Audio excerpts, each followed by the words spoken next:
Assalamualaikum warahmatullahi wabarakatuh. Alhamdulillahi rabbil alamin. Wassalatu wassalamu ala khairil anbiya'i wal mursalin wa ala alihi wa ashabihi wa man tabi'ahum bi ihsan ila yaumiddin. Qulu rabbi shrah li sadri wa yassir li amri wahlul 'uqdatam min lisani yafqahu qawli. Qala Allah Ta'ala fil Qur'anul Karim, A'udzu billahi minasyaitonir rajim. Bismillahirrahmanirrahim. Inna a'tainakal kautsar fashalli li rabbika wanhar inna syani'aka huwal abtar. Shadaqallahul adzim. Yang terhormat Kiai Haji Ahmad Bahahuddin Nur Salim, yang terkenal di sini Gus Baha, yang kami hormati Dekan Fakultas Kedokteran Kesehatan Masyarakat dan Keperawatan Profesor Dr. Ova Emilia M.Ed PhD SPOG Konsultan, yang kami hormati Dr. Mai Neni, yang kami hormati Profesor Madarina beserta keluarga, yang kami hormati semua tamu undangan yang tidak bisa saya sebutkan satu persatu, yang kami hormati pula kru teknisi semuanya, dosen, karyawan dari Fakultas Kedokteran Kesehatan Masyarakat dan Keperawatan, serta para santri yang berbahagia, harapan kita untuk masa depan. Pertama-tama tentunya kita senantiasa memanjatkan puji syukur kehadirat Allah Subhanahu wa Ta'ala. Pada sore hari ini kita bisa melaksanakan suatu kegiatan yang sangat penting, yaitu dengan tema kita beri ya, berkorban dalam perspektif kesehatan, dalam rangka memperingati menyambut Hari Raya Idul Adha dari Fakultas Kedokteran Kesehatan Masyarakat dan Keperawatan Universitas Gadjah Mada. Pasinaon piulang luhur. Nah, ini bahasa Jawa yang inggil, yang maknanya mudah-mudahan nanti bisa diterapkan atau dijabarkan secara gamblang nanti oleh Kiai Haji Ahmad Bahahuddin atau Gus Baha.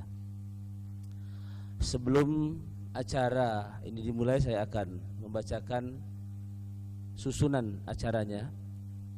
Yang pertama pembukaan, yang kedua sambutan oleh Ibu Dekan melalui tayangan video, yang ketiga pengajian inti yang disampaikan oleh Gus Baha, yang keempat nanti tanya jawab, yang kelima doa penutup, serta selesai.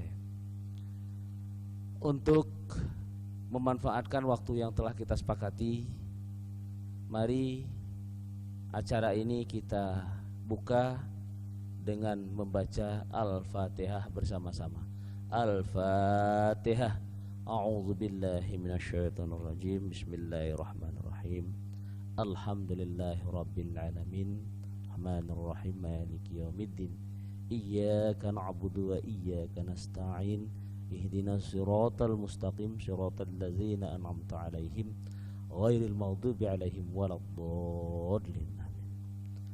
Semoga dengan bacaan Al-Fatihah ini tadi akan memperlancar acara kita, dan mudah-mudahan kita mendapatkan syafaat dari Rasulullah sallallahu alaihi wasallam. Acara yang kedua yaitu sambutan oleh Ibu Dekan dari Profesor Dr. Ova Emilia M.Ed PhD SPOG Konsultan. Untuk para teknisi mohon untuk dipersiapkan, kita lihat dari tayangan video. Assalamualaikum warahmatullahi wabarakatuh. Yang terhormat Sivitas Fakultas Kedokteran Kesehatan Masyarakat dan Keperawatan, mitra Rumah Sakit Pendidikan, kemudian juga para alumni, seluruh hadirin forum virtual ini. Teristimewa narasumber kita kali ini, Bapak Kiai Haji Ahmad Bahauddin Nur Salim, atau yang terkenal dengan nama Gus Baha. Alhamdulillahirabbil alamin. Wassalatu wassalamu ala israfil anbiya wal mursalin wa ala alihi wa sahbihi ajmain. Amma ba'du. Alhamdulillah, kita panjatkan kehadirat Allah Subhanahu wa taala yang telah memberikan karunia dan nikmat kesehatan, kesempatan, kesejahteraan, sehingga kita dapat bersama-sama mengikuti acara siraman rohani dari pesantren LP3IA Tahfidzul Quran. Forum ini merupakan ajang keluarga besar FKKMK Universitas Gadjah Mada untuk mengasah menjadi manusia yang memiliki karakter dan akhlak yang mulia. Nama forum ini diberi judul Pasinaon Piwulang Luhur, yang mengambil dari istilah yang dipopulerkan oleh Ki Hajar Dewantoro, Bapak Pendidikan kita, yang maknanya sangat dalam. Kegiatan membangun melalui pengajaran yang memiliki nilai yang tinggi atau terbaik. Itulah doa dan harapan agar forum ini dapat berkelanjutan dan menjadi ajang kita semua meraih akhlak mulia. Ibu dan Bapak yang saya hormati, membangun karakter dan watak bangsa melalui pendidikan mutlak diperlukan, bahkan tidak bisa ditunda. Pendidikan karakter dapat berjalan efektif dan berhasil apabila dilakukan secara integral, dimulai dari lingkungan rumah tangga, sekolah, dan masyarakat.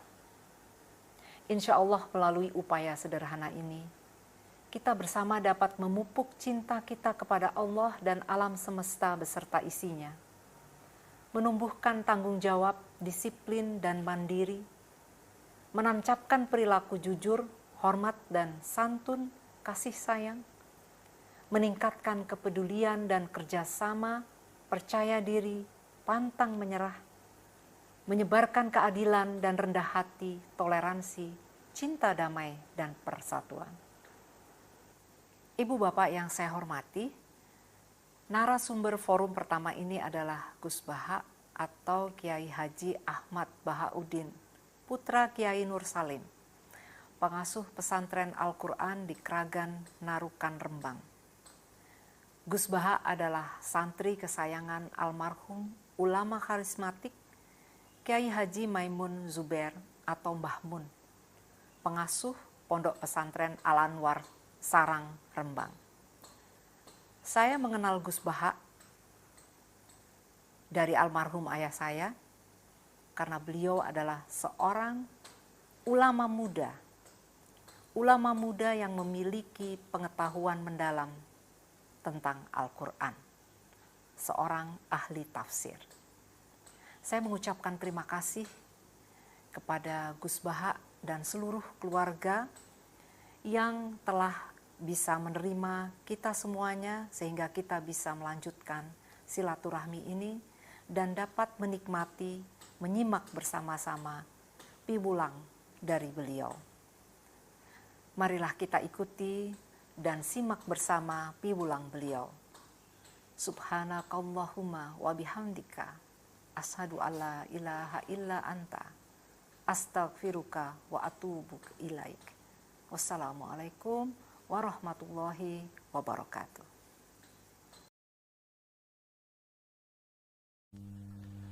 Terima kasih pada Ibu Dekan yang sudah menyampaikan sambutannya. Mudah-mudahan dengan sambutan ini apa yang diinginkan beliau, yaitu menjadikan forum kajian berkelanjutan untuk membangun suatu karakter, karena membangun suatu karakter ini tidak bisa instan, tetapi harus berkelanjutan. Mudah-mudahan ini bisa terlaksana untuk berikut dan berikutnya. Acara yang ketiga yaitu pengajian inti yang akan disampaikan oleh Kiai Haji Ahmad Bahauddin Nur Salim atau Gus Baha. Kepada beliau kami persilahkan. Wahyu barakatuh. Bismillahirrahmanirrahim. Subhanaka la ilma lana illa ma 'allamtana innaka antal alimul hakim. Allahumma shalli wa sallim ala sayyidina Muhammad wa ala alihi wa sahbihi ajmain. Amma ba'du. Yang sangat saya hormati Dekan Fakultas Kedokteran UGM, juga tri dari Profesor Zaini, Profesor Ova Amelia, yang terhormat Dr. Naini, Dr. Profesor Dr. Madharina Zulia, dan semua yang hadir, termasuk teman kami Dr. Zulfikar, semua teman-teman kru, semua yang dari UGM, semua pendengar yang sangat saya hormati. Saya tidak akan cerita tentang perspektif kesehatan karena ini wilayah yang menangani kesehatan. Mereka lebih spesifik, lebih tahu. Tapi saya akan cerita tentang sejarah kurban. Tanggal 17 Juli yang lalu kami pas sowan Pak Quraish Shihab. Beliau adalah teman Profesor Zaini, abahnya Mbak Ova ketika di Al-Azhar. Ketika Profesor SMA di sana, Pak Quraish, itu Pak Zaini kakak angkatannya. Jadi dekat sekali, dan alhamdulillah kemarin Mbak Najwa juga sambung langsung sama Profesor Ova lewat adik saya, Mama itu. Dan ini itu Bufa, sangat penting ya. Jadi kalau dalam tradisi agama itu silaturahim adalah menyambung sesuatu yang seharusnya tersambung. Saya masih ingat pesanan Pak Zaini, berkali-kali beliau bilang saya, agama yang masuk negara enggak konflik itu diantaranya paling spesial itu Indonesia, karena para wali ini mendampingi kultur daerahnya tapi tidak benturan. Misalnya kalau orang Jawa dulu pakai sesajen di sawah-sawah, katanya dimakan penunggunya. Ya penunggunya sawah itu kalau dulu ya pikirannya itu makhluk gaib. Di era modern ya penunggunya itu ya kambing, ayam itu. Jadi ya memang yang makan itu akhirnya. Tapi dulu itu aneh, diistilahkan dimakan penunggunya. Kalimat penunggu itu apa ya gak jelas, apa dengan tanda petik, apa penunggu betul gak jelas. Wali-wali datang tidak mengkafirkan itu, tapi terus dirubah jadi sedekah ke tetangga-tangga. Jadi kultur itu enggak dilawan, tapi cukup diubah. Jadi makani demit menjadi sedekah ke tetangga. Nah cerita kurban juga seperti itu. Dulu tokoh-tokoh Quraisy, penunggu Ka'bah, itu dulu sudah ndak tauhid, sudah musyrik kalau dalam bahasa agama. Itu di mana-mana termasuk kebutuhan pokok manusia itu kalau kumpul-kumpul tuh makan-makan. Itu mulai dulu. Terus korbannya itu ya pasti perempuan mulai dulu. Jadi hanya bagian masak, boleh makan nanti ngenteni luwian itu, ngenteni bekas-bekasnya. Sehingga yang nyortir Abu Jahal CS itu. Jadi yang kurban harus hewannya bagus, spesial, bahkan enggak boleh dikawinkan. Hewan yang mau dikorbankan itu enggak boleh dikawinkan, enggak boleh pernah dikendarai, enggak boleh pernah dipakai bajak sawah dan sebagainya. Semuanya serba spesial. Nanti dikorbankan di Ka'bah, yang dijual Ka'bah. Nah pertanyaannya, Ka'bah ini enggak pemakan daging, yang untung ya ketua-ketuanya ini. Karena Ka'bah tidak doyan daging. Dan itu ya di atas namakan Allah, ini demi taqarrub ilallah, demi itu. Sehingga mereka bilang waqalu hadhihi an'amu wa harsun hijrul la yat'amuha illa man nasa'u bisamihim. Ini hewan kurban harus spesial dan yang berhak makan hanya orang-orang spesial, yaitu para penunggu Ka'bah, para sadanatul bait. Tapi karena mereka sudah tidak benar, tidak jujur, Islam mau merubah tradisi itu. Tapi kalau tradisi itu dirubah, maka Islam akan terkenal pelit, karena dari acara makan-makan menjadi tidak ada makan-makan. Jadi kadang kebenaran itu harus diganti dengan sesuatu yang tidak ekstrim, karena tadi dari acara makan-makan menjadi sama sekali nggak makan-makan. Maka terus diganti oleh Islam dengan kalimat udhiyah, dengan kata kurban. Nah, kenapa itu harus terjadi? Karena kurban itu sebetulnya syariatnya Nabi Ibrahim, di mana orang Mekah itu memang turunan Nabi Ibrahim, sehingga sisa-sisa makan-makannya masih. Cuma mulai ada melenceng, ada sesajen, ada khurafat, ada bid'ah. Kemudian itu mulai masalah. Terus Rasulullah Muhammad SAW datang ingin benahi itu. Tapi yang dibenahi adalah menghilangkan kemusyrikannya, bukan makan-makannya. Akhirnya diganti oleh udhiyah. Nah, kenapa ada kurban? Kalau dalam banyak literatur, Nabi Ibrahim alaihissalam itu nabi yang paling, dengan tanda kutip, mengklaim kalau beliau itu orang paling sayang kepada Allah, paling dekat kepada Allah. Enggak ada yang dicintai selain Allah. Beliau memaklumatkan itu baik secara lisan maupun di gemuruh hatinya, di bisikan hatinya, di detak jantungnya, pikirannya seperti itu. Pas itu beliau belum punya putra karena beliau termasuk lambat punya anak. Suatu saat ditakdir punya putra, yaitu Ismail. Pas seneng-senengnya jalan, pas seneng-senengnya punya anak, sama Allah disuruh nyembelih. Anak kamu harus kamu sembelih. Ibrahim kaget. Kenapa ya Allah? Kamu adalah orang yang sering ngomong bahwa yang paling kamu cintai saya. Tapi setelah ada anak kamu, kayaknya enggak. Protes Nabi Ibrahim, Pak. Yang benar Gusti, iya harus anak kamu. Karena beliau kadung janji, kadung komitmen yang paling dicintai Allah, tidak ada yang lain. Saya akan mencintai engkau ya Allah, meskipun harus mengorbankan anak saya. Singkat cerita terus disyariatkannya kurban itu. Ketika Nabi Ibrahim berkomitmen melaksanakan perintah itu, Ismail juga mau nurut, terus sama Allah diganti oleh hewan kurban yang bernama kambing itu. Sehingga versi cerita itu bahwa Allah akan maklumi ketika orang mencintai Allah secara serius, bersamaan dengan itu orang juga mencintai anaknya dengan proporsi masing-masing. Itu di khazanah-khazanah yang saya baca. Versi kedua, tapi ini nanti nggak perlu dipertanyakan, nanti kalau UGM tanya itu versi yang paling baik, yang paling benar gimana? Yang tanya juga bid'ah, yang jawab juga bid'ah nanti.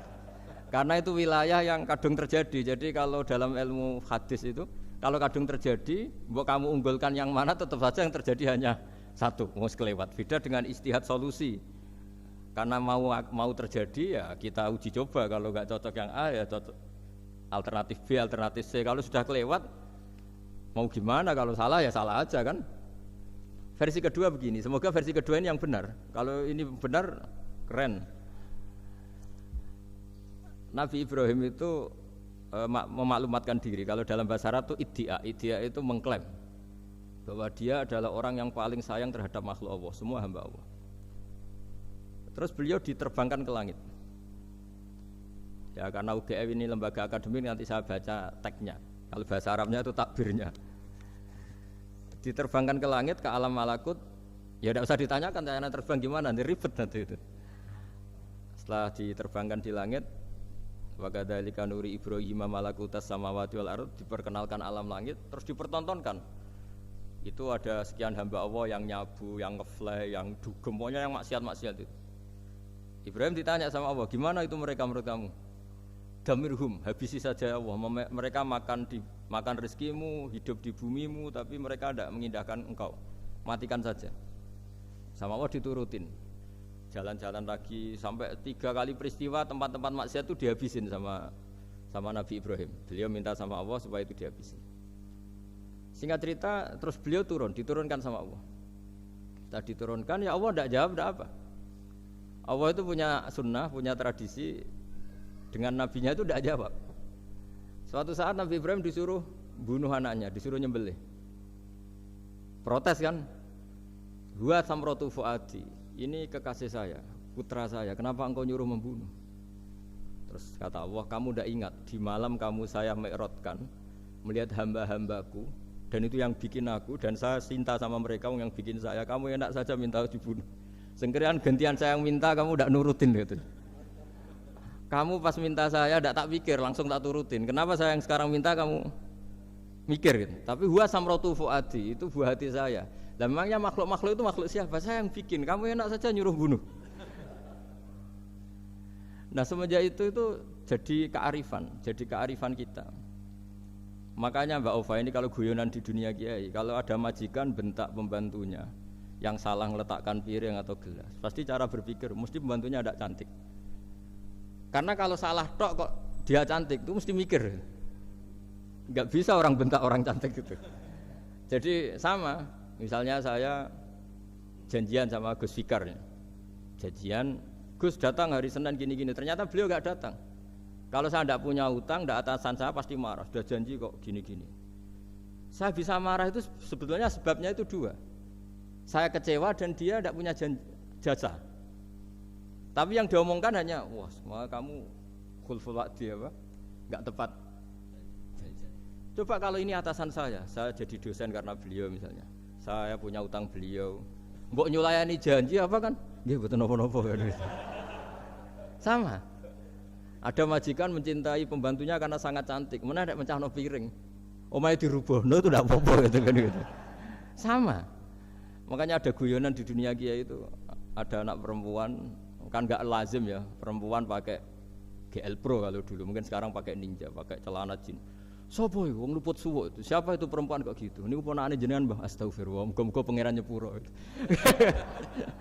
Jadi langsung rubah dari maksudkan menjadi ndak karena keluarga. Nah jangan-jangan kebencian kita pada maksiat itu oke, kita wajib benci maksiat, tapi tetap ada catatannya. Plus yang maksiat itu tidak orang yang terkait dengan kita. Coba kalau yang maksiat itu orang yang terkait dengan kita, itu anak kita, ponakan kita, mungkin istri kita, paling mintanya ya Allah ampuni, ampuni. Sama-sama maksiat, yang satu minta dihabisin, yang satu kita minta diampuni. Fair gak kita sebagai manusia? Tidak fair. Tidak fair. Ya iya gak fair ya. Apa ya fair? Mikir. Makanya kalau ada guyonan, ya itu tadi. Ada supir salah dimarahin, pasti supir ini belum pegang rahasia. Tapi kalau sudah pegang kartu, si majikannya punya apalah gitu, simpanan gitu. Wah ini pegang, berani marah gak? Tidak ada. Ini dokter klinik juga ada masalah. Itu pengalaman sekali. Jadi itu guyonan kiai. Makanya jadi manusia itu gak pernah adil sebenarnya. Makanya Allah pernah mensifati manusia itu bakanal insanu zaluman jahula. Manusia itu sangat zalim dan sangat bodoh. Kalau misalnya jenengan tanya, orang soleh pun itu gimana? Orang soleh asal manusia tidak nabi, itu ya mesti ada zalimnya. Makanya kalau dalam kitab hikam diterangkan, kitab hikam itu kitab yang olah manusia. Itu menyebut begini, manusia itu siapa? Dijawab, manusia itu mangkanat mahasinuhu masawiyah. Orang yang ketika baik saja salah, apalagi ketika salah. Kita misalnya punya toko laris gitu, doanya mustajab, laris, pembelinya banyak, kualitasnya bagus. Pasti ada toko sekeliling yang megap-megap karena orang sekarang ke kamu kan gitu. Sama di kampus ya gitu, kalau ada kampus besar yang lain pasti ke masjid, terhalangi karirnya di semua. Sehingga orang supaya terus merasa salah, Rabbana dzalamna anfusana, meskipun kita sedang benar pun. Saya termasuk kiai yang kalau ngelepas haji, mungkin yang haji itu mangkel. Karena saya tidak pernah muji-muji haji, meskipun saya melepas orang haji. Umumnya kiai kalau ada orang haji kan dilepas haji mabrur, tidak ada lain balasan kecuali surga. Saya itu karena pernah kecil, pernah dengerin masyarakat. Itu ngenes ketika si kiai pidato tadi ternyata ngenes. Ngenesnya seakan-akan surga itu hanya milik yang haji. Wah, nak koyo kula sepundi Gus wong kula ora kelar kaji. Semenjak itu setelah saya jadi kiai ya dendam juga. Akhirnya setelah saya jadi kiai kalau ngaji orang yang haji mabrur balasannya surga, orang yang fakir sabar juga surga, orang yang sering dimarahin istri juga surga. Katanya pokoknya surga terus. Sampai yang mau haji itu, Gus gimana kok bahas kita kok sama dengan mereka? Ya karena saya ada ulama pesanan kata saya gitu. Jadi artinya gini, ketika Anda muji ibadah haji, jangan kira yang ngenes tidak banyak, yang ngeluh juga banyak, karena mereka ada takdir gak mampu haji. Itu hebatnya Islam. Islam juga datang dengan solusi-solusi, misalnya Jumatan itu hajinya orang miskin, orang yang ingat Allah mulai subuh sampai matahari terbit juga sama dengan umroh. Jadi karena tidak semua orang itu mampu haji. Jadi itu Islam. Jadi nanti tak bacakan, jadi versi kedua itu Nabi Ibrahim diperingatkan Allah bahwa tidak seperti itu cara mengelola hambaku. Nah, Islam ini kata Allah anit tabi' millata Ibrahim hanifa. Referensinya Islam, mentornya Islam itu Nabi Ibrahim. Sehingga kita alhamdulillah punya sejarah wali songo. Saya punya orang tua Kiai Nur Salim itu sayang sekali sama umat. Mbah Mun juga gitu. Saya sama Profesor Zaini itu sudah mulai tahun 2000 terus tiap hari ketemu juga nggak pernah kecewa. Beliau itu pernah disalahpahami, mungkin Bu Ova belum dengar ini. Pernah disalahpahami karena beliau itu tangan kanannya kan agak kuat.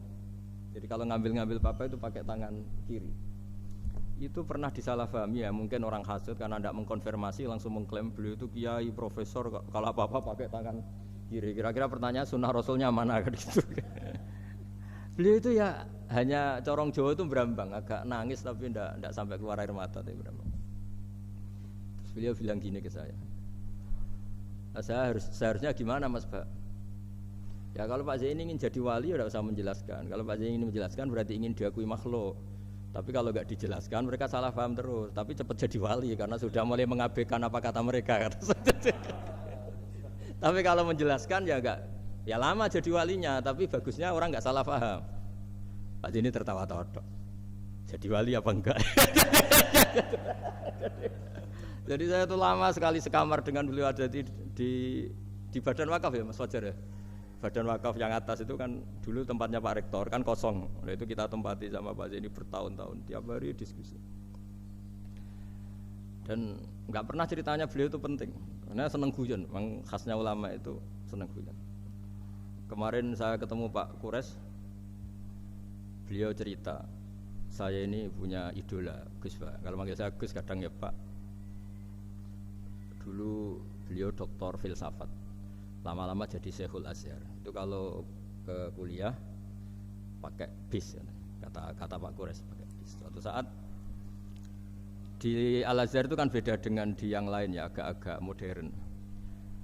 Si gurunya ini, beliau itu karena banyak yang berdiri, beliau duduk ada perempuan berdiri, terus yang lelakinya berdiri, terus jatah duduknya dikasihkan perempuan. Perempuannya itu pakai pakaian yang agak minim, agak seksi lah, agak minim. Terus si Syekhul Azhar tadi saat itu belum Syekhul Azhar, punya 2 permen. Ini ceritanya Pak Kures punya 2 permen, terus yang satu sudah dibuka, yang satu masih bungkusan, masih ditawarkan. Silakan Mbak kamu milih yang mana? Milih yang masih itu. Padahal bukanya itu supaya lebih gampang. Ternyata milih yang masih bungkusan. Kenapa Mbak? Ya ini lebih steril karena pakai bungkus. Oh iya. Itu pelajaran itu. Terus Pak Kures nantang saya, Gus Pak punya enggak cerita tandingan? Wah kalau saya kebalikannya Pak. Di kereta itu ada Cina, enggak khitan ya. Ketemu sama kiai kampung. Kenapa khitan? Enggak khitan juga sama gini-gini gitu. Terus dikasih pisang. Terus dimakan, dikupas dulu. Kok enggak langsung aja? Terus kata Pak Kures, nah ternyata sama Pak Zaini sama Pak Kures itu dibalik keprofesorannya. Ceritanya itu ya guyon terus. Karena memang agama ini itu kalau masalah kebenaran itu serius, tapi dibalik kebenaran ini yang perlu dicatat oleh semua yang mencintai agama ini, bahwa Allah itu tidak butuh taat kita. Dan Allah tidak akan gagal sebagai Tuhan karena maksiat kita. La tanfa'uhu ta'atuhum wa la tadurruhu maksiatuhum. Allah tidak akan ngefek ketika semua orang taat ya gak ngefek, semua orang maksiat juga gak ngefek. Karena Allah ini zat yang punya eksistensi sejati, sehingga hubungan kita dengan Allah itu tidak ngefek ke Allah, tapi ke kita sendiri. Sehingga mereka lebih rileks karena nggak merasa harus mati-matian bela Allah. Allah tetap Al-Qayyum, zat yang bisa berdiri sendiri. Sehingga di kitab-kitab itu ada bab namanya Mizahun Nabi, guyonan-guyonan Nabi. Itu ada babnya sampai di kitab Ihya, di kitab banyak lah kita. Masyhur itu suatu saat ada orang sepuh sowan ke Nabi karena sudah sepuh. Beliau pamit lah, kira-kira jam segini pamit, ya Rasulullah saya mau pulang karena nanti kemalaman. Karena beliau jalan kaki yang orang sepuh. Kata Nabi, dah tenang saja di sini, nanti pulang kamu udah jalan kaki. La ahmilan naki alab ninakoh, nanti kamu tak naikkan anaknya unta. Pikirannya orang sepuh tadi namanya anak unta itu ya kecil. Wa ma fa'altu bibni naqo, apa yang bisa saya lakukan dengan anak unta? Sudah, tenang saja. Setelah beliau ngaji lama, ya dikasih unta tua itu. Silakan kamu bawa unta saya ini. Ini kan unta tua, ada anak unta. Ya meskipun tua ya anaknya unta kata Nabi. Ya tapi cerita saja. Meskipun tua juga anaknya unta. Jadi agama itu rileks. Nabi Ibrahim kembali lagi ya karena syariat Ibrahim.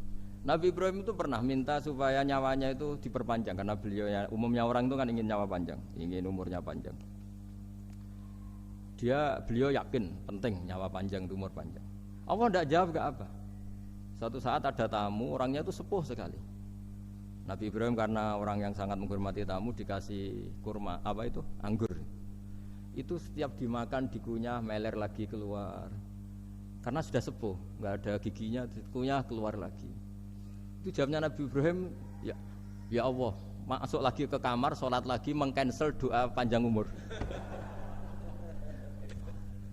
Katanya Ibrahim, oh jenengan jawab toh. Gitu.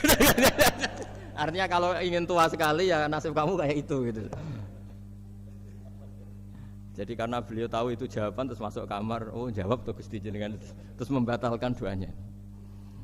Itu Nabi Ibrahim. Kalau orang sekarang enggak, ndonga ngarani, ya tua ya tetap sehat, tetap wah itu. Itu lebih ribet itu. Iya, jadi karena doa itu kalau enggak diperjelas itu ya repot. Ini cerita supaya kita berislam itu ceria. Saya Mbah Mun itu meskipun kiai top, senengannya nggih guyon bapak saya.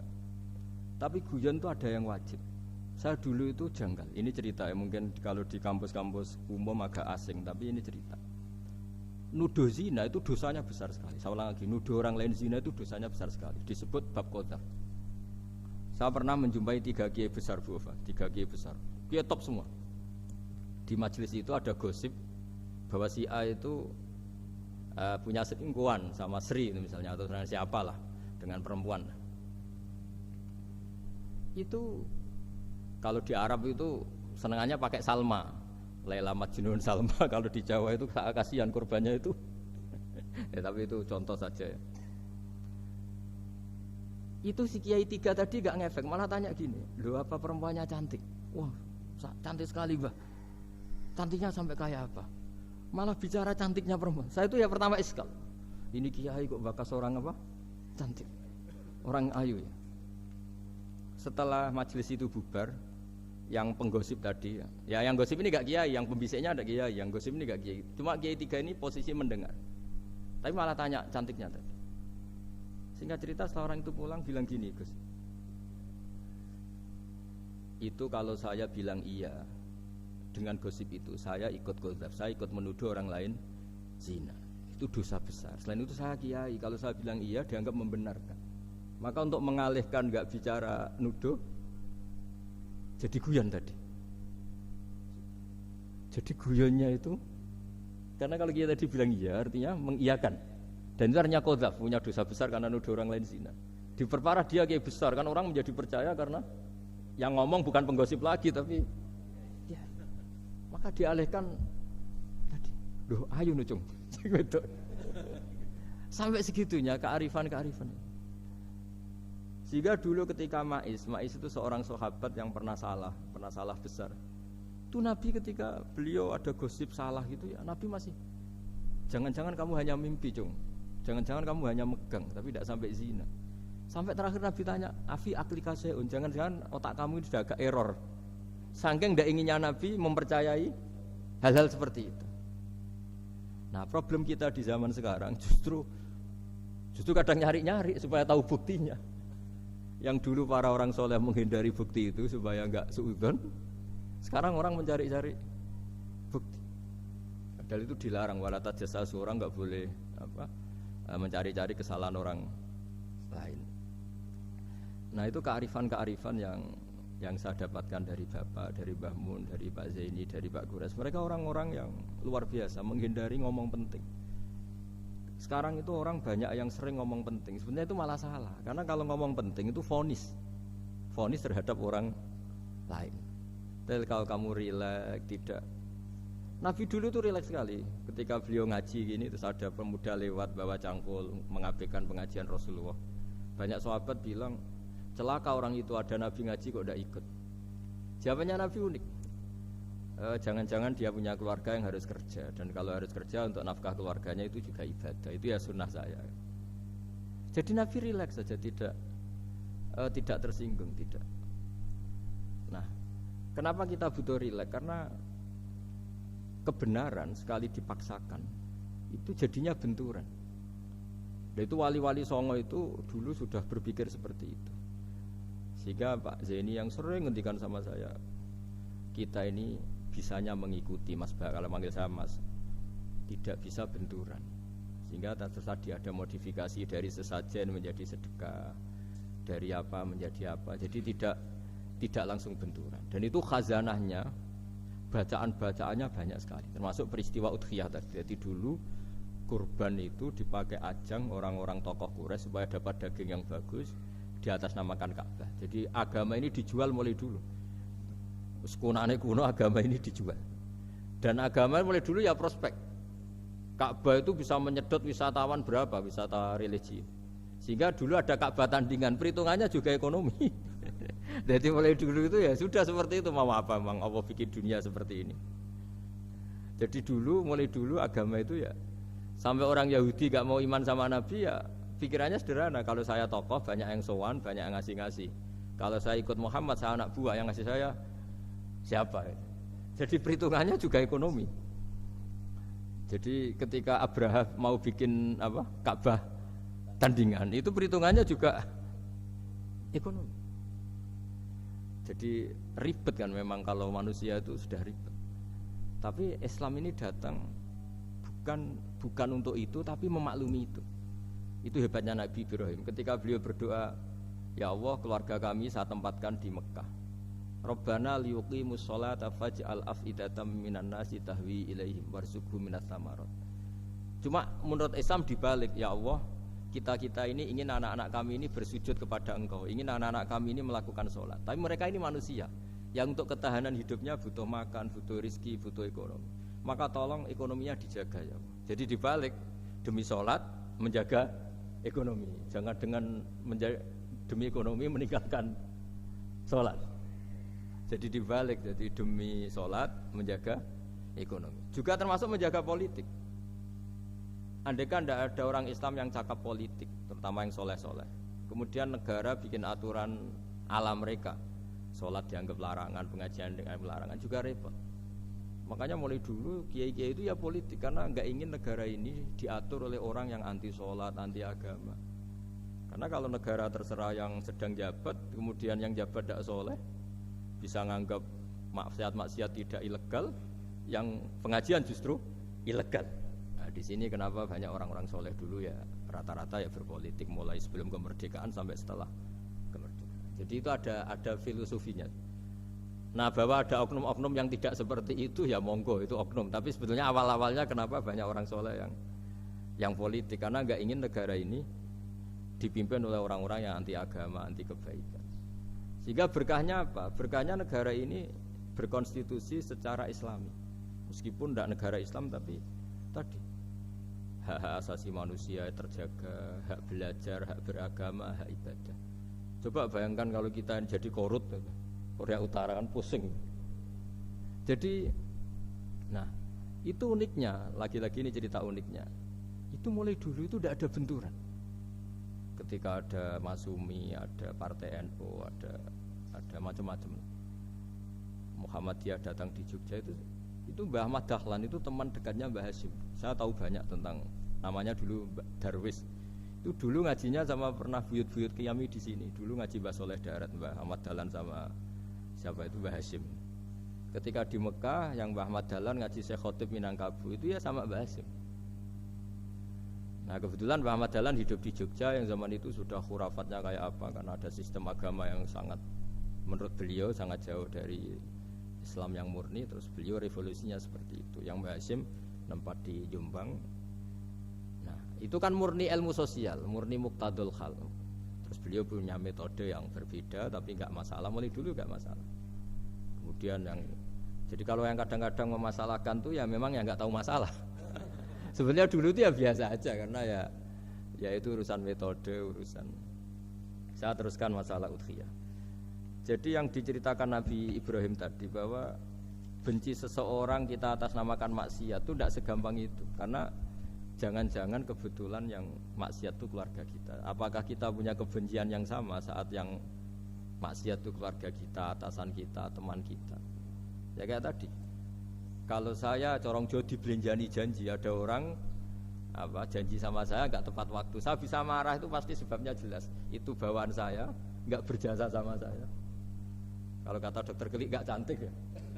Tapi kalau itu orang yang misalnya rektornya bilang, maaf ya saya tidak bisa datang hari ini, tidak apa-apa. Pasti manut itu. Atau yang nyelain janji kiai itu, cuma ngurus itu teko itu. Ini betul apa-apa. Gayanya aja kita marah karena khulful wa'di apa ingkar janji. Sama.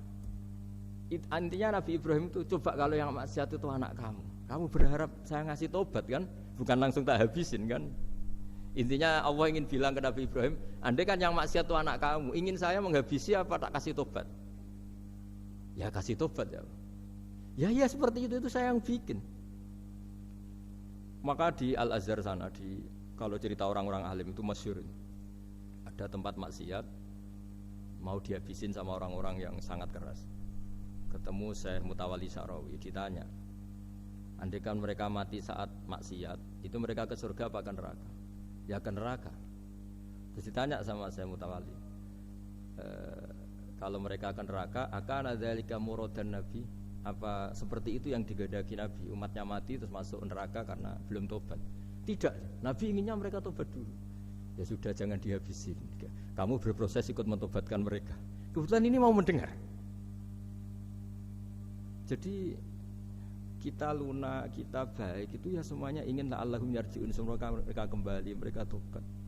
Bukan lunak dengan arti mengakui maksiat itu satu kebaikan, itu yang bahaya.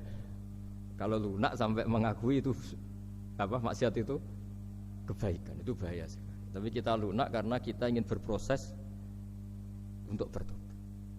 Karena tadi kalau kita punya nurani itu mesti, andai kan yang maksiat itu anak kita atau teman dekat kita atau orang yang berjasa sama kita, apa kita bisa tegas?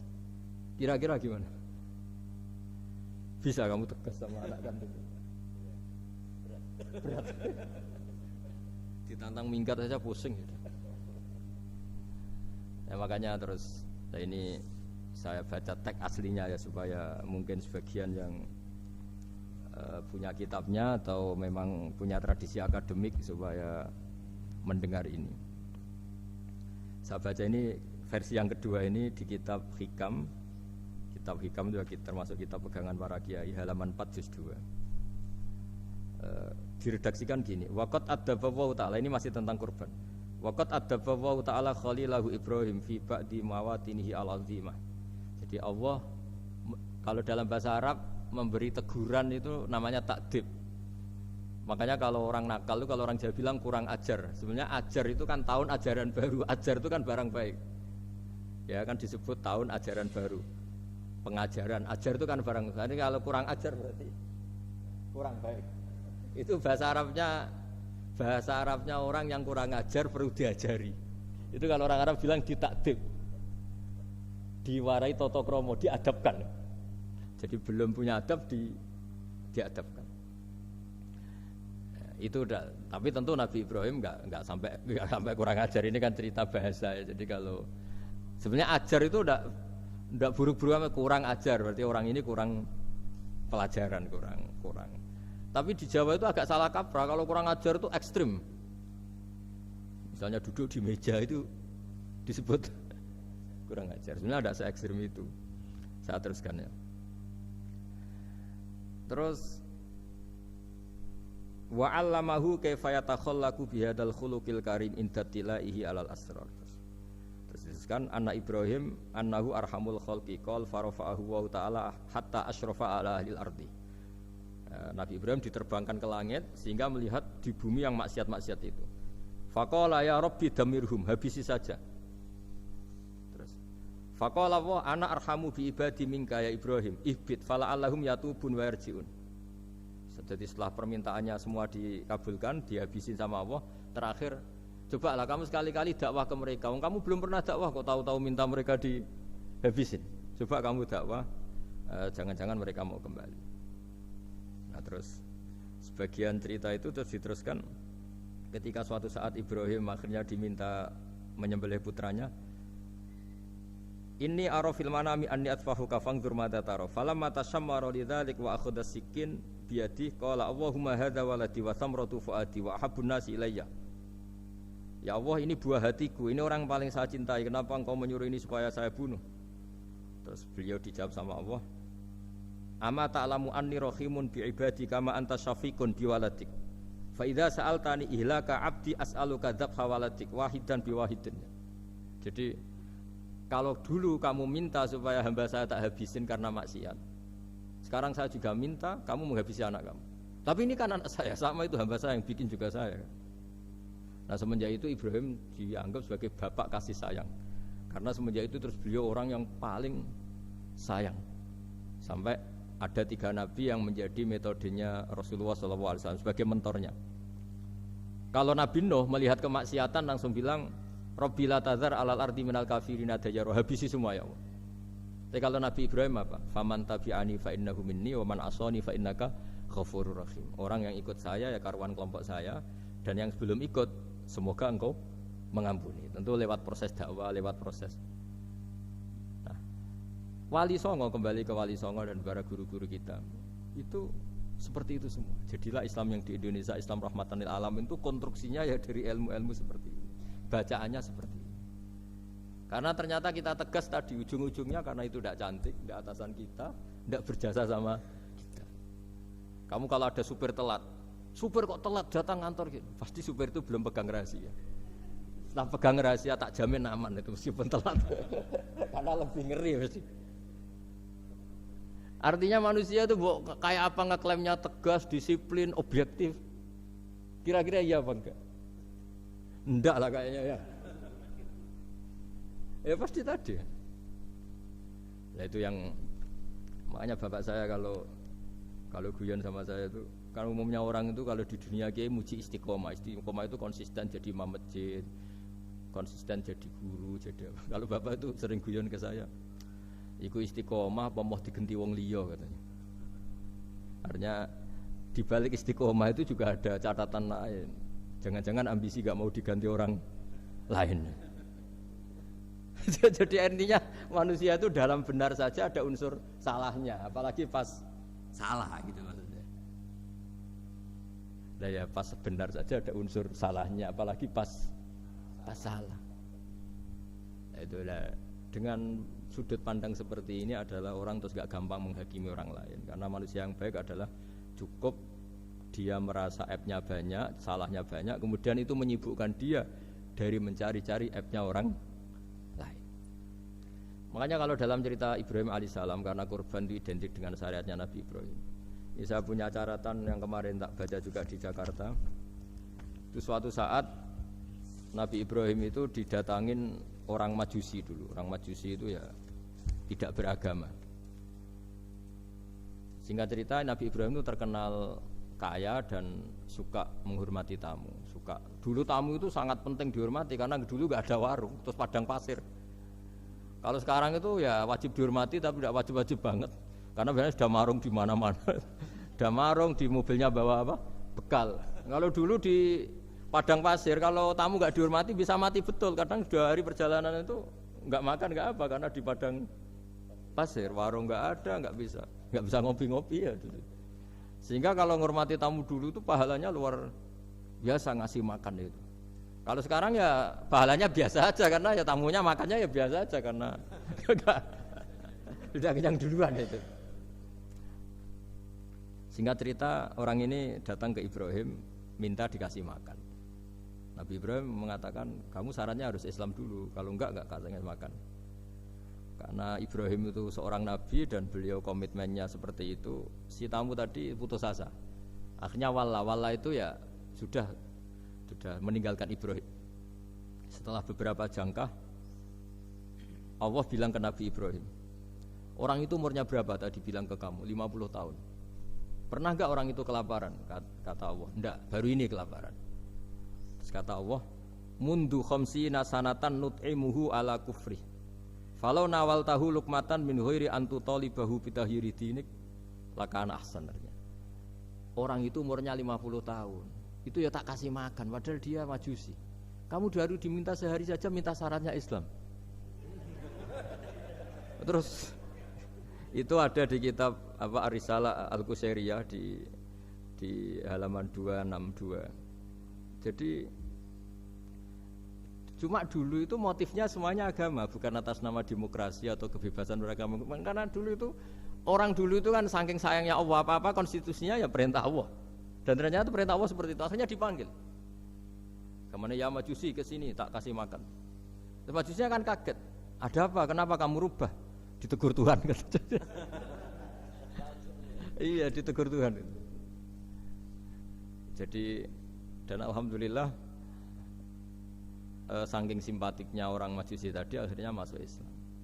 Sama itu kan mirip orang Yahudiyah atau Yahudi itu yang tanahnya itu diambil ya sama Amr bin As untuk perluasan masjid di Mesir. Ya ketika lapor ke Sayyidina Umar, ngiranya itu kan dibenarkan perluasan masjid, ternyata Umar belain yang Yahudi. Iya, yang punya tanah harus dikembalikan tuh haknya. Jadi Islam itu menghormati hak kepemilikan meskipun itu milik non muslim. Jadi kata Allah, mut khamsina sanatan nut'imuhu ala kufri. Falau nawal tahu lukmatan min ghairi antu talibahu bitahiri dini. Mbok dikasih makan aja, ndak usah nyuruh ganti agama. Wong saya saja yang Tuhan ngasih makan dia sudah 50 tahun tanpa syarat. Tanpa syarat. Ya jadi ini cerita ya Bu Ufa. Jadi kita mungkin kenangan saya dengan Bapak, Bu Ufa dengan Profesor ini kebetulan teman dekat sekali sama saya dan hampir tiap hari saya ketemu minimal 3 jam bertahun-tahun. Sampai kalau kehabisan cerita akhirnya cerita keluarganya karena kesuwen belajar kan akhirnya cerita keluarga. Maksud saya tadi ini saya cerita ini barang baik ketika beliau pernah ditahan karena aktivis dulu. Itu pas mau lahirnya Bu Ova, terus beliau berdoa mati-matian delalah dibebaskan. Beliau sempat nunggu kelahirannya Bu Ova ini terus dinamai Aufa Amalia. Itu kalau dalam bahasa Arab itu Aufa itu Allah memenuhi apa yang saya angen-angen. Jadi itu ceritanya itu gitu. Jadi nama itu spontan aja ketika iya, jadi beliau itu aktivis dulu. Bukan di penjara karena korupsi atau kriminal, bukan karena aktivis. Karena kalau model sekarang Bu Ova kalau nggak dijelaskan detail ditahan karena aktivis, nanti dikira ditahan karena yang lain. Ribet kan? Jadi ditahan karena beliau itu dulu aktivis, bukan karena.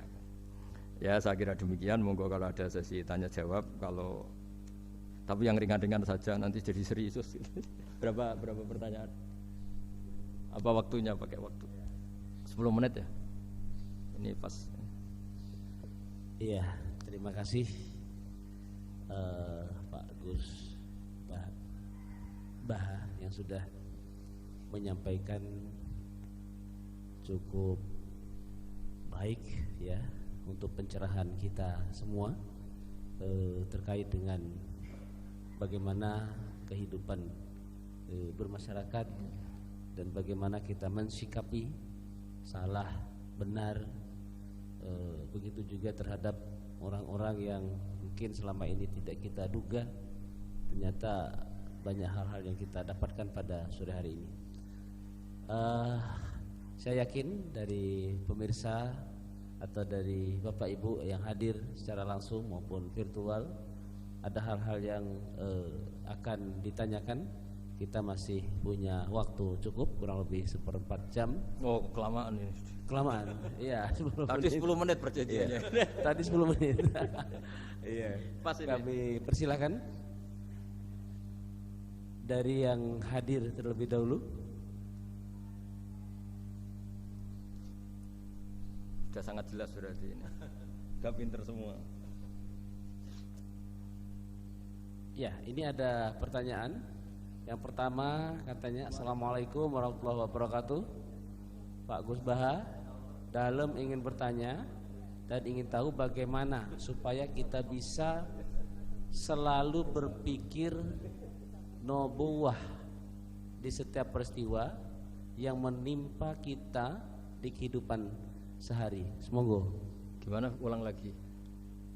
Dalam ingin bertanya dan ingin tahu bagaimana supaya kita bisa selalu berpikir nubuwah di setiap peristiwa yang menimpa kita di kehidupan sehari-hari. Begini ya, jadi andaikan kita baca banyak, setidaknya sering mau mendengar. Nah, hidup itu sangat baik, bukan sekedar baik, sangat baik. Misalnya kita sedang dapat nikmat, ya Islam menganjurkan syukur. Syukur itu ya dapat pahala. Kalau sedang banyak masalah seperti sekarang mungkin ada pandemi apa, Islam mengajarkan sabar. Sabar itu juga pahala. Nanti kalau kita masih hidup yang ngrumat anak bojo ya ibadah. Nanti kalau mati karena penyakit mat'un atau ta'un juga syahid. Jadi Islam melihat hidup itu rileks. Karena ya memang rileks. Ketika ada orang miskin susah makan enak, itu kata ulama idamuhu alju. Kalau kamu ingin makan enak, kata si miskin ya ingin. Gampang makan enak itu. Kamu sangat lapar, nanti semuanya juga enak. Jadi, itu nubuwah. Jadi Nabi itu resepnya kamu coba kalau sampean puasa melihat tempe itu sudah tertarik sekali. Tapi kalau kamu sudah habis makan melihat sate kurang enak, ini kurang enak karena saking memang sudah semuanya nafsu kan. Tapi sudah puasa semuanya enak. Jadi kalau ingin nubuwah misalnya kita miskin itu ada fadilahnya orang miskin, keutamaan orang miskin. Itu malaikat ngauditnya bingung karena mau diaudit apanya nggak punya apa-apa kan. Jadi artinya barokahnya miskin kita hisabnya juga ringan, mau diaudit apanya nggak punya bapak. Iya kan? Nah, yang orang kaya barokahnya kaya bisa amal, bisa ikut bantu masjid, bantu madrasah, bantu kebaikan. Nah, itu berpikir nubuwah. Terus kedua terbiasakan yang agak unik, ini mungkin wilayah medis. Yang agak unik dalam Islam itu mimpi itu Bu Fayo, mimpi itu sama kenyataan itu tinggi mimpi derajatnya. Andai kan orang masih zaman orisinil, mimpi sama hidup nyata itu hebat mimpi. Karena begini, misalnya saya melihat ibu-ibu sama bapak-bapak melihat langsung seperti ini. Saya mesti berpikir nafsu. Kalau yang saya punya kepentingan ini tak anggap orang prospek, kalau yang enggak punya kepentingan enggak prospek. Pertanyaannya adalah orang yang saya anggap prospek bisa membantu saya ternyata jenisnya kikir. Yang tak anggap tidak prospek ternyata jenisnya dermawan. Kita kan sebenarnya enggak tahu. Lalu pertanyaannya, pandangan kita terhadap orang lain itu berdasar fakta apa berdasar harapan? Berdasar harapan. Tapi kita ngeklaim seakan-akan itu fakta. Nah, beda dengan mimpi. Asal tidurnya benar loh ya, tidak makan banyak terus ngorok tidur itu. Tidurnya benar misalnya kita posisi normal, wudu, setelah wudu baca ayat kursi terus tidur kayak posisi orang meninggal ya, mujur utara ya. Ya, pokoknya kayak orang meninggal itu. Ya, utara dan selatan terus menghadap kiblat. Itu kalau mimpi. Itu ada alamat-alamat yang lebih orisinal daripada kehidupan nyata. Ini contoh agama. Nah, artinya gini, makanya Nabi pernah ngendikan mimpi itu bagian dari 46 dari bagian kenabian. Itu jumlahnya 46%. Tapi ya tidur yang seperti tadi. Artinya gini, sarana kita bisa mendeteksi alam gaib, kalau boleh dibahasakan alam gaib, itu sebetulnya orang Islam itu masih punya sarana satu, yaitu mimpi. Karena dengan mimpi ini semua organ kita, semua sistem kita itu kayak off. Setidaknya sistem keinginan kita. Yang ada adalah pemberian gitu, cara berpikir agama ya. Saya tidak tahu kalau cara berpikir medis ya. Jadi kalau orang tidur, itu sistem keinginannya dia kan habis, hilang. Yang ada keinginan Allah.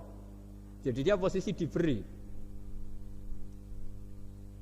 Tapi kalau kita terjaga gini, melihat orang lain, wah ini prospek, ini enggak. Padahal faktanya orang ini yang kita sebut prospek ternyata antipati sama kita atau enggak keinginan nolong kita. Yang kita bilang enggak prospek justru orang yang di hatinya ingin menolong kita. Kan enggak pernah tahu gitu. Makanya banyak orang salah pilih kan di situ. Karena bagaimana orang lain kamu vonis atau kamu hakimi, kamu statuskan sesuai keinginan kamu. Kalau mimpi kan enggak bisa. Nah sehingga kalau dalam penelitian Bu, kenapa Nabi itu, mimpinya Nabi itu wahyu. Ya kan kalau dalam agama kan mimpinya Nabi itu wahyu. Karena tidurnya normal gitu.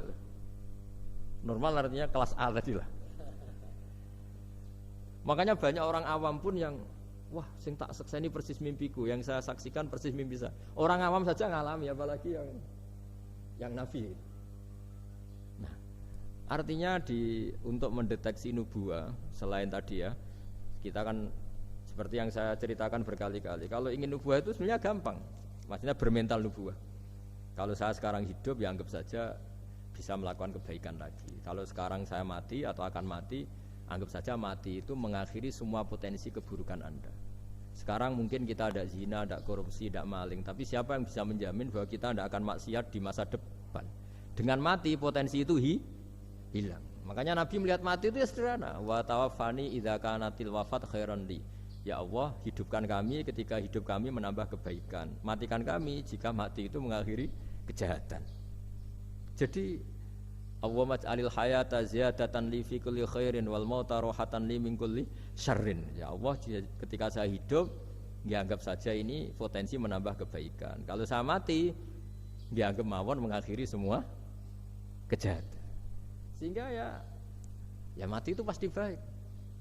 Makanya kalau ada koruptor, ada preman mati, kalau kiai-kiai saya baik ya, sampai orang-orang tidak ikhlas. Baik di mana orang penjahat gini? Padahal kiainya di hatinya, ya baik sekarang tidak penjahat lagi, sudah mati. Nah itu ada ilmunya sebetulnya, karena kematian itu punya sisi positif. Orang tidak bisa jahat lagi. Ya saya kira demikian. Oke, ini ada pertanyaan berikutnya, Pak Sa. Ketika kita menyembelih sapi atau kurban yang kita kurbankan, kalau dilihat tampilan itu sehat ya, namun ketika disembelih itu ada beberapa bagian, misalnya hati, limpa itu terpesi cacing. Apakah yang sebagian terpesi ini membatalkan syarat kita kurban? Setelah itu apakah kita akan mengganti hewan atau bagaimana? Makasih. Kalau Islam ya, Islam kan istilahnya masyhur itu ya dalam pegangan ilmu usul fikih. Nahnu nahkumu bidzahir, kita ini hanya berpegangan yang kita lihat. Jadi kalau secara medis, secara apa sudah diperiksa oleh dokter-dokter hewan dinyatakan sehat, ya itu sah. Bahwa faktanya nanti ada limpa atau hati yang terinfeksi, ya itu gak usah dimakan tentu, tapi korbannya tetap sah. Nah beda dengan misalnya suatu saat mungkin ya ada satu kemampuan observasi medis yang komprehensif sampai hewan yang lahirnya sehat bisa dideteksi ini ya mungkin kalau milih itu karena harga murah ya menjadi dasar kan, karena motifnya kikir. Tapi kalau dari awal tidak tahu ya tetap sah itu tetap sah. Ya, sambil nunggu pertanyaan, ini ada beberapa mungkin titipan pertanyaan. Titipan pesanan Pesanan ya. Sudah kayak partai politik. Bahwa ya kalau dulu kan misalnya Nabi Ibrahim itu memang orangnya sudah Islaminya kuat, dengan Allah itu memang sudah percaya dan memang pasrah gitu ya. Ketika ingin menyembelih putranya itu adalah untuk peningkatan keimanan atau ketakwaan. Nah kira-kira dalam aplikasi sekarang, kira-kira apa yang kira-kira bisa menyamai seperti itu? Kita misalnya sebagai orang kesehatan, sebagai pendidik, mungkin sebagai karyawan, kira-kira apa yang menyamai keimanan atau ketakwaan seperti itu, Pak? Oh ya, jadi saya punya kitab namanya Khilyatul Auliya. Di situ ada beberapa catatan orisinil ya yang ada di kitab Taurat, Injil yang masih orisinil, karena perawinya, pencatatnya itu orang yang Coro Jawa menangi lah, yang pernah neliti itu. Itu diantara yang diceritakan di kitab-kitab itu adalah memaklumatkan diri, bikin sarana publik yang mudah dimengerti. Jadi kita pakai contoh yang awam saja ya. Kita tahu kalau itu bidan karena di situ ditulis bidan siapa, Sri Handayani misalnya. Di situ dokter gigi ditulis dokter gigi. Kita tahu itu dokter gigi. Toko juga gitu, ini toko bangunan. Terus kita tidak salah pilih. Masa beli lipstik di toko bangunan? Semua itu barokahnya tulisan itu. Barokahnya maklumat itu. Nah, dulu Yang dituhankan itu berhala. Berhala itu barang fisik muncul. Akhirnya nggak ada pilihan lain orang menyembah berhala karena itu yang dimunculkan. Sehingga agama ini syaratnya harus muncul. Yuzhirahu ala dini kulli. Agama ini harus muncul. Zuhur itu maknanya muncul. Makanya dikatakan waktu sholat zuhur karena di mana waktunya sangat apa? Jelas. Karena maknanya zuhur itu muncul. Nah, Nabi Ibrahim itu nabi yang setiap malam munajat. Itu doanya gini, ya enggak doa ya kayak bergumam emosi. Tapi emosinya Nabi. Ya Allah, dunia ini tidak fair. Engkau zat yang begitu penting. Engkau Tuhan yang mengatur alam raya ini. Kemudian orang tidak mengenali engkau. Coba betapa buruknya bangsa Indonesia kalau nggak tahu kalau presiden itu Pak Jokowi misalnya. Atau orang UGM nggak tahu rektornya itu Pak Manut misalnya. Dekannya Bu Ova di kedokteran, itu kan lucu. Atau anak kamu nggak tahu kalau kamu orang tuanya. Itu kan mangkel betul itu. Tahu saja enggak. Nah, Ibrahim itu tiap malam gitu. Dunia ini tidak fair. Engkau Tuhan yang begitu penting menciptakan langit bumi, kemudian manusia itu tidak mengenali engkau. Bahkan menyembah selain engkau. Wah, itu nah, supaya Allah diketahui gimana? Terus ada simbol-simbol itu. Ada masjid, ada pengajian, ada macam-macam. Nah, ilmu sosial juga gitu. Mungkin ya banyak lah orang yang tanpa kurban pun sedekah daging sama tetangga atau ngasih uang sama temannya untuk nyate itu. Tapi ini nggak bisa dimaklumatkan. Yang bisa dimaklumatkan adalah pas udhiyah, pas kurban. Jadi intinya gini, kebenaran itu menjadi baik itu kalau dimaklumatkan terus orang lain mudah mengakses. Dan itu termasuk syariat besarnya Nabi Ibrahim. Makanya disebut sya'airullah, sesuatu yang terkenal sekali. Jadi syiar itu pengajian supaya apa? Syiar itu harus terkenal. Nah barokahnya terkenal itu menjadi tahu. Misalnya ini masjid diketahui. Masa kan nyuwun sewu misalnya ini klub saja ada namanya, masjid nggak ada misalnya menaranya. Orang mau ke maksiat gampang mencari, mau ke masjid enggak. Makanya Mbah Mun guru saya itu termasuk unik, berfatwa masjid itu wajib ada menaranya. Dulu saya iskal wajibnya di mana. Tapi setelah saya pikir-pikir memang menara itu penting karena tadi mau tempat maksiat saja gampang, masa ke masjid susah. Terus tulisan kamar mandi juga penting karena dengan itu tamu gak mikir kan. Nah kalau gak ada tulisannya yang cowok ke wanita, yang wanita ke cowok kan ya ribet.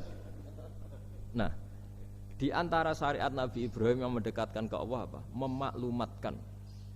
Ya, memaklumatkan bahwa Allah adalah Tuhan dengan berbagai cara.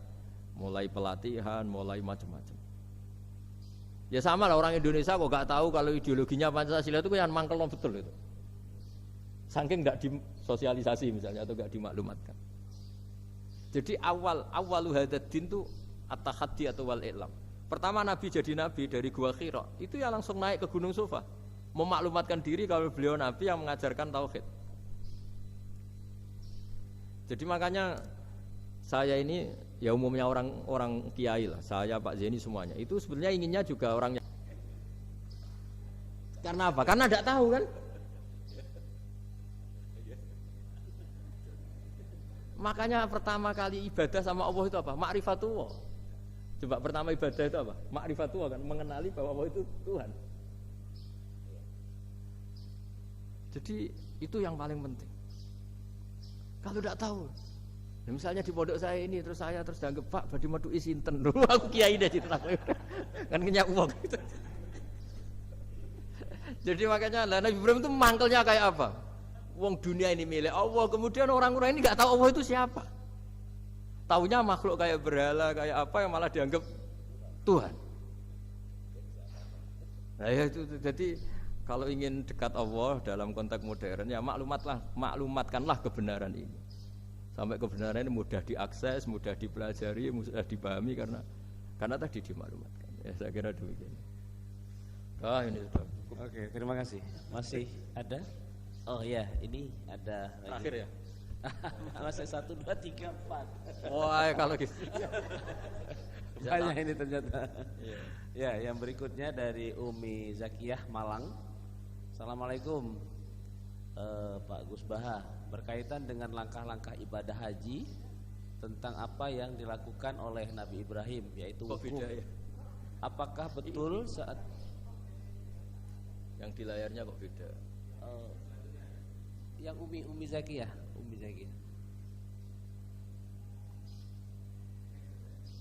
Next.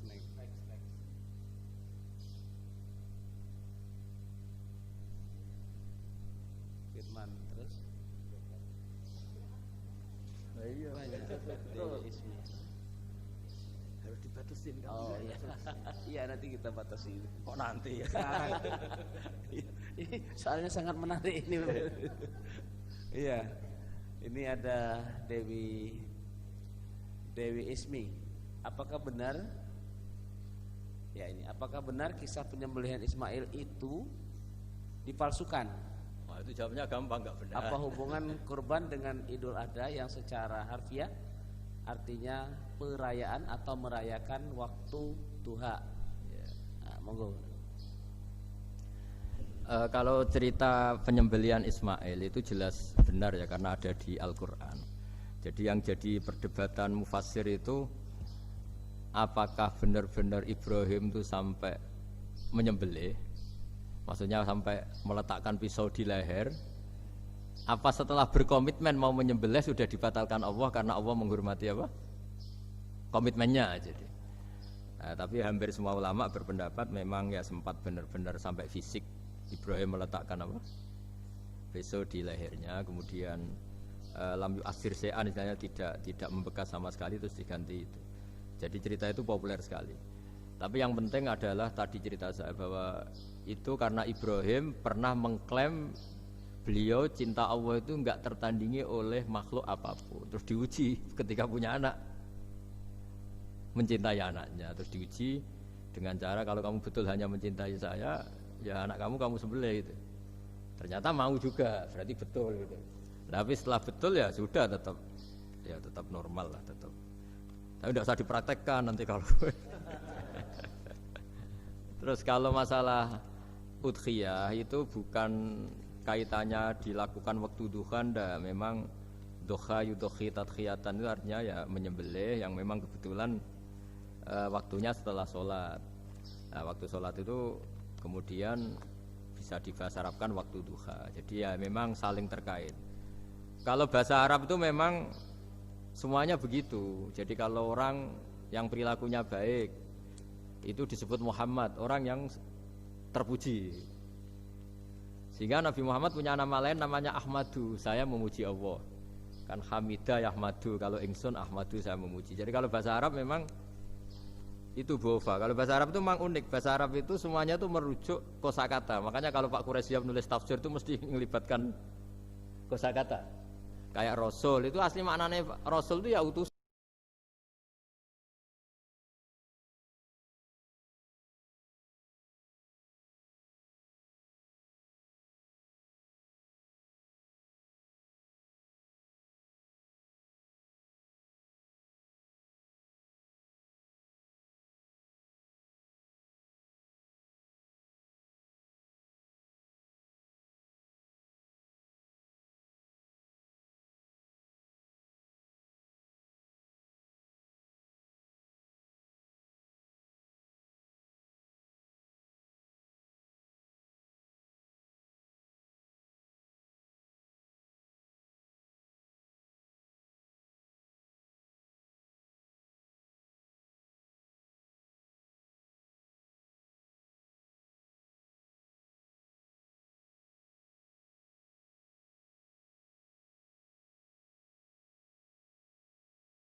dapat istrinya orang.